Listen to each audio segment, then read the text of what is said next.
ഓം നമോ ഭഗവതേ വാസുദേവായ. എല്ലാ ഭക്തജനങ്ങൾക്കും ഭാഗവത കഥയിലേക്ക് സ്വാഗതം. ഇന്ന് നമ്മൾ പറയാൻ പോകുന്നത് 4-ാമത്തെ സ്കന്ധത്തിലെ 57-ാമത്തെ കഥയായ പുരഞ്ജനൻ്റെ പുനർജന്മവും ബർഹിഷത്തിൻ്റെ അന്ത്യവും. ഭയരാജനും പ്രജ്വാരനും കാലകന്യകയും ഒരുമിച്ച് സൈന്യസമേതം ഭൂലോകം ചുറ്റി സഞ്ചരിക്കുന്നതിനിടയിൽ ഒരു ദിവസം വൃദ്ധനായ സർപ്പം പരിപാലിക്കുന്ന പുരഞ്ജനപുരം ചെന്ന് ആക്രമിച്ചു.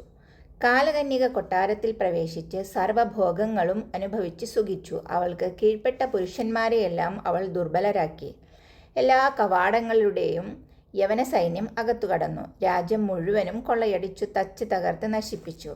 വാർത്ത അഹങ്കാരിയും കുടുംബാസക്തനുമായ പുരഞ്ജനന്റെ ചെവിയിലെത്തി. പരവശനായി അദ്ദേഹം ദുഃഖത്തിലമർന്നു. കാലകന്യകയുടെ ആലിംഗനമേറ്റ് ഐശ്വര്യഭ്രഷ്ടനായി ഭവിച്ചു.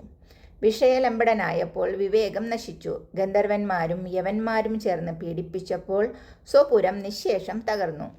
പുത്രന്മാരും പൗത്രന്മാരും അനുയായികളും മന്ത്രിമാരും തന്നെ ആദരിക്കാതെ പ്രതികൂലരായി തീർന്നു. ഭാര്യയ്ക്ക് സ്നേഹമില്ലാതായി.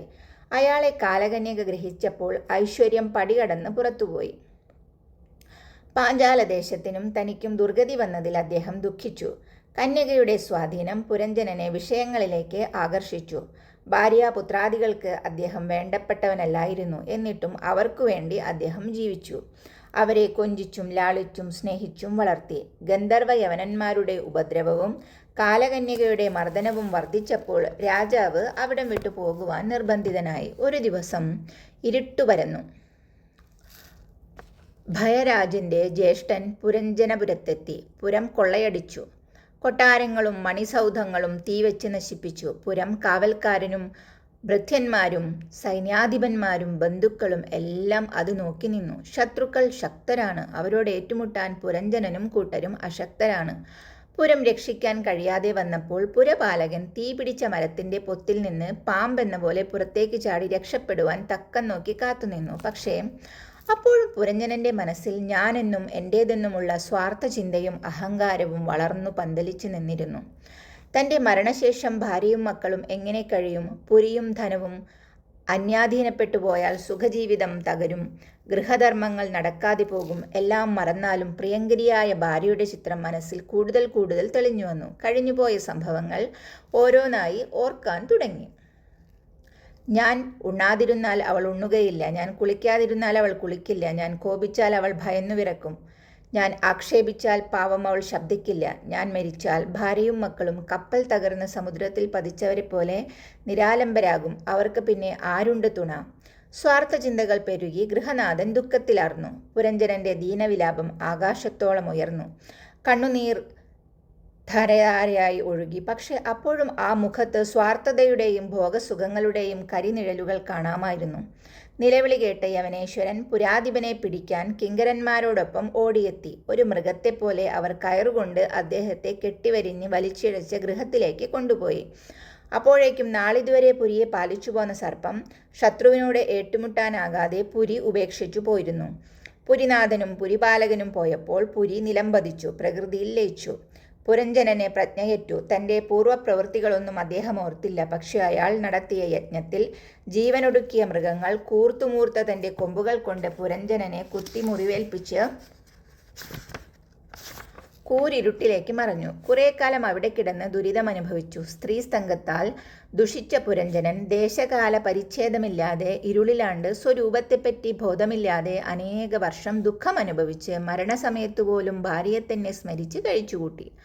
തന്മൂലം വിദർഭ രാജാവിൻ്റെ കൊട്ടാരത്തിൽ ഒരു ഉത്തമ സ്ത്രീയായി ജനിച്ചു. പിന്നീട് അവളെ പാണ്ഡ്യരാജാവായ മലയധ്വജൻ മറ്റ് രാജാക്കന്മാരെ യുദ്ധത്തിൽ ജയിച്ച് വിവാഹം ചെയ്തു. അവർക്ക് സുന്ദരിയായ ഒരു പുത്രിയും അനുജന്മാരായി 7 പുത്രന്മാരും പിറന്നു. പുത്രന്മാരെല്ലാം പ്രസിദ്ധരായ ദ്രാവിഡ ദേശാധിപന്മാരായിരുന്നു. ആ പുത്രന്മാർക്കെല്ലാം ധാരാളം സന്താനങ്ങളും ജനിച്ചു. ആ വംശം മന്വന്തര കാലത്തോളം രാജ്യം ഭരിച്ചു വാണു.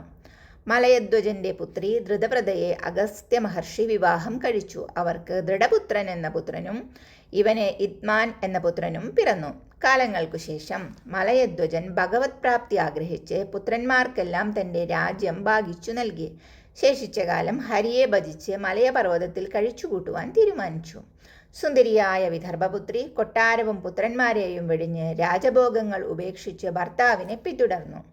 മലയധ്വജൻ മലയപർവ്വത താഴ്വരയിൽ പ്രവേശിച്ചു. കഠിന തപസ്സു ചെയ്യുവാനൊരുങ്ങി. വനത്തിലെ ചന്ദ്രവാസ, താമ്രപർണി, വഡോദരി എന്നീ പുണ്യനദികളിൽ സ്നാനം കഴിച്ച് തപസ്സിന് മുന്നോടിയായുള്ള വ്രതാനുഷ്ഠാനങ്ങൾ ആരംഭിച്ചു. ആഹാര നിയന്ത്രണത്തിലൂടെ ബാഹ്യാഭ്യന്തര മാലിന്യങ്ങൾ നശിപ്പിച്ചും കായും കനിയും ഫലങ്ങളും ഇലയും തിന്ന് ജീവൻ നിലനിർത്തി ശരീരം ശോഷിപ്പിച്ചും തപസ്സു ചെയ്തു. അദ്ദേഹം കാറ്റും മഴയും വെയിലും വിശപ്പും ദാഹവും ദുഃഖവും സുഖവും സമദൃഷ്ടിയോടെ ജയിച്ചു മുന്നേറി. യമനിയമങ്ങൾ അനുസരിച്ച് ഇന്ദ്രിയങ്ങളെയും പ്രാണനെയും മനസ്സിനെയും നിയന്ത്രിച്ച് കീഴടക്കി ബ്രഹ്മത്തിൽ ഉറപ്പിച്ച് 100 വർഷം നിശ്ചലനായി നിലകൊണ്ടു. ആത്മസ്വരൂപിയായി വർത്തിച്ചു. ഭഗവാന്റെ കാരുണ്യം കൊണ്ട് പരമാത്മാവിൽ ആത്മാവിനെയും ആത്മാവിൽ പരമാത്മാവിനെയും ദർശിച്ചു. ജ്ഞാനദീപം തെളിഞ്ഞു. ഒരു ദിവ്യനിമിഷം ദർശനം നിലച്ചു. സംസാരത്തിൽ നിന്ന് വിരമിച്ചു. പതിവ്രതയായ വൈദർഭി സർവഭോഗങ്ങളും ഉപേക്ഷിച്ച് ഭർത്താവിനെ പ്രേമപൂർവ്വം ശുശ്രൂഷിച്ചു. മരവുരിയുടുത്തും വ്രതങ്ങൾ നോറ്റും അവൾ അഗ്നിയുടെ അടുത്ത് ജ്വാല പോലെ ശോഭിച്ചു. പ്രിയതമൻ ശരീരം വെടിഞ്ഞത് അവൾ അറിഞ്ഞില്ല. ഭർത്താവിൻ്റെ അടുത്തു ചെന്ന് അവൾ പഴയപടി ഉപചരിച്ചു. പാദപൂജാ സമയത്ത് പാദം സ്പർശിച്ചപ്പോൾ അവൾ ആ സത്യം തിരിച്ചറിഞ്ഞു. പാദം തണുത്തിരിക്കുന്നു. അവൾ ഭർത്താവിൻ്റെ പാദങ്ങളിൽ വീണ് പൊട്ടിക്കരഞ്ഞ് കണ്ണുനീർ ധാരധാരയായി ഒഴുക്കി. നിമിഷങ്ങൾ കടന്നുപോയി. പത്നി ചിതയൊരുക്കി. ഭർത്താവിൻ്റെ ശരീരം ചിതയിൽ വെച്ച് തീ കൊളുത്തി. വിറക് കത്തി ജ്വാലകൾ ഉയർന്നു. വൈദർഭി കുളിച്ച് ചിതയ്ക്ക് പ്രദക്ഷിണം വെച്ച് അഗ്നിയിൽ ചാടാൻ ഒരുങ്ങി നിന്നു. അപ്പോഴാണ് അവിടേക്ക് ആരോ കടന്നു വരുന്നത്. അവൾ നോക്കിയപ്പോൾ ധീരനും ആത്മജ്ഞാനിയുമായ ഒരു ബ്രാഹ്മണൻ. നീ ആരാണ്? ആരുടെ പുത്രിയാണ്? ആരെക്കുറിച്ചോർത്താണ് നീ ദുഃഖിക്കുന്നത്? പറയൂ, ഈ മരിച്ചു കിടക്കുന്നത് ആരാണ്? ബ്രാഹ്മണന്റെ കുശലങ്ങൾ കേട്ടപ്പോൾ അവൾ അങ്ങോട്ട് ശ്രദ്ധിച്ചു.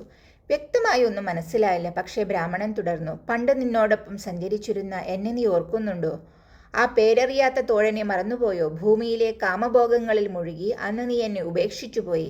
ഞാനും നീയും മാനസ സരസിൽ വളരെക്കാലം ഹംസങ്ങളായി പാർത്തിരുന്നു.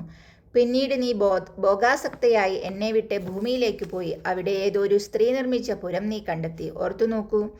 5 ആരാമങ്ങളും 9 വാതിലുകളും ഒരു പുരപാലകനും ചുറ്റും മതിലും നിനക്ക് സംരക്ഷണമേകിയിരുന്നില്ലേ? അവിടെ 5 അങ്ങാടികളും സാധനങ്ങൾ എത്തിക്കാൻ 6 കച്ചവടക്കാരും സർവവും നിയന്ത്രിക്കാൻ സ്വാമിനിയും ഉണ്ടായിരുന്നു. അവരാണ് അവിടുത്തെ അധീശ്വരി. പുരത്തിനകത്ത് കടന്നുകൂടിയ പുരുഷൻ ആ കാമിനിയുമായി കൂടിച്ചേർന്നപ്പോൾ മുമ്പ് ശ്രവിച്ച ആത്മതത്വമൊക്കെ മറന്ന് പാപപൂർണമായ അവസ്ഥയിൽ എത്തിച്ചേർന്നു.